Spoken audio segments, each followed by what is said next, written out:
Hello दोस्तों, नमस्कार। आप सभी का स्वागत है डीआरके टीवी पर। मैं हूं आपका दोस्त डॉक्टर कन्हैया, बीकानेर, राजस्थान से।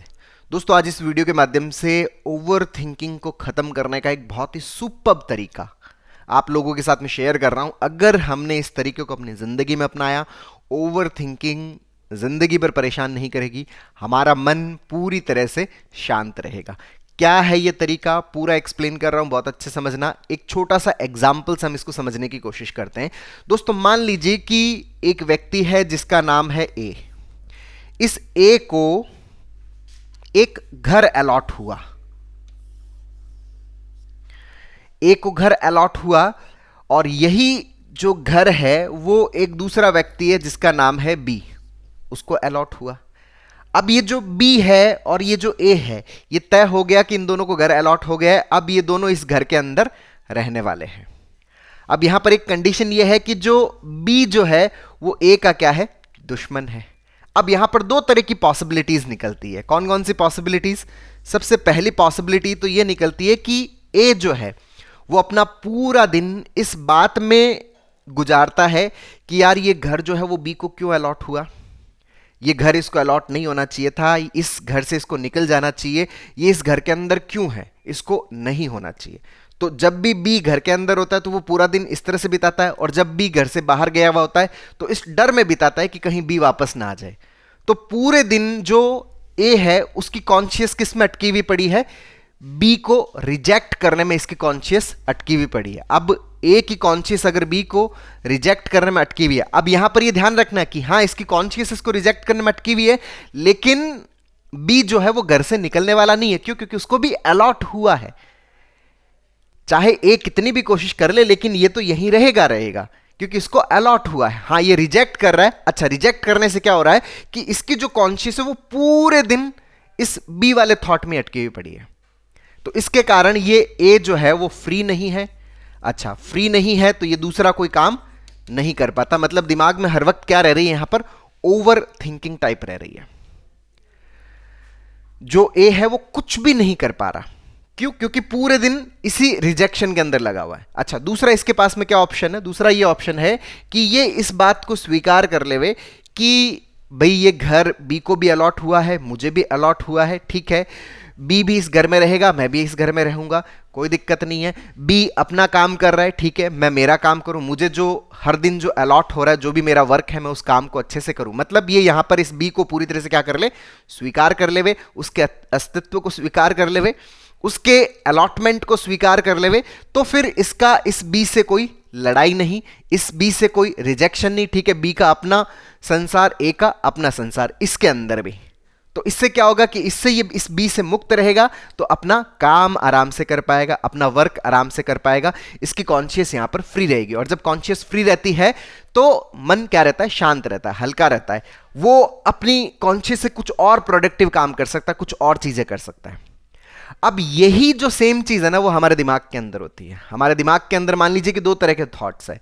एक तो वो थॉट जो हमारी एक्सपेक्टेशन के अकॉर्डिंग है, जो हम सोच रहे हैं कि भाई हमारे दिमाग में अच्छे अच्छे थॉट आने चाहिए, बढ़िया आने चाहिए, पॉजिटिव आने चाहिए, तो उससे तो हमें कोई आपत्ति ही नहीं है, वो तो एकदम ठीक है। लेकिन गड़बड़ी होती कि जब भी, मतलब जो हमारे दिमाग में कोई नेगेटिव थॉट्स आ जाता है, कुछ खराब थॉट आ जाता है, कुछ हमारी एक्सपेक्टेशन के अगेंस्ट थॉट आ जाता है, किसी को नुकसान करने का, या खुद को कुछ हो जाने का, अपने फैमिली मेंबर्स को कुछ हो जाने का, या किसी के साथ में कुछ बुरा हो जाने का, या ईश्वर से रिलेटेड कोई खराब थॉट आ जाता है कि मैं भगवान के साथ में कुछ गलत कर दूंगा, उनकी मूर्ति के साथ में कुछ गलत कर दूंगा, इस तरह की कोई थॉट्स आ जाए।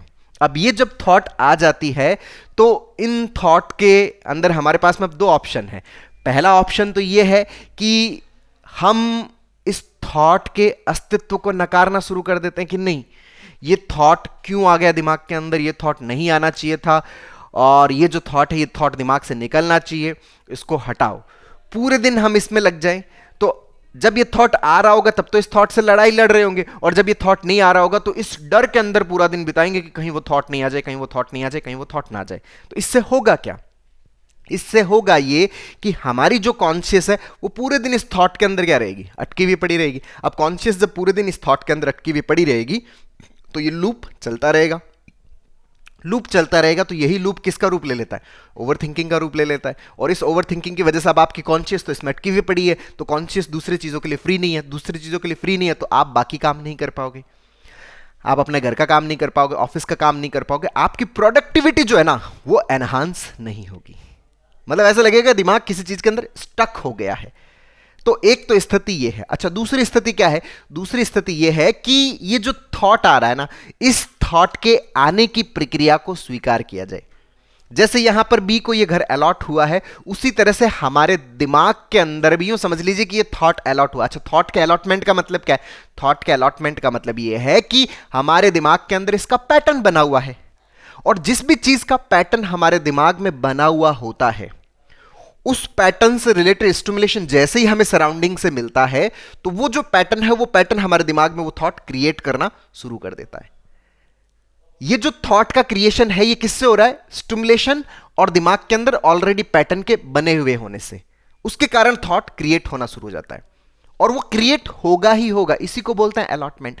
होगा ही होगा, क्यों? क्योंकि हमारे अंदर उसके हालात हैं। इस चीज को अगर हम स्वीकार कर लेना, इस चीज को अगर हम एक्सेप्ट कर ले, तो हम हमारे दिमाग में जो अनवांटेड थॉट्स है, जो नकारात्मक थॉट्स है, उन थॉट्स का फिर हम विरोध करना बंद कर देते हैं कि हाँ भाई, इनका पैटर्न है दिमाग में, इस कारण से ये दिमाग के अंदर क्रिएट हो रहा है, स्टिमुलेशन मिला है, पहले से इंफॉर्मेशन गई है, पहले से पैटर्न बना हुआ है, इस कारण से ये थॉट मेरे दिमाग के अंदर क्रिएट हो रहा है। जब आप इसको स्वीकार करना शुरू कर देते हो, जब आप इसको एक्सेप्ट करना शुरू कर देते हो, तो इस थॉट के साथ में हमारी जो लड़ाई है वो खत्म हो जाती है।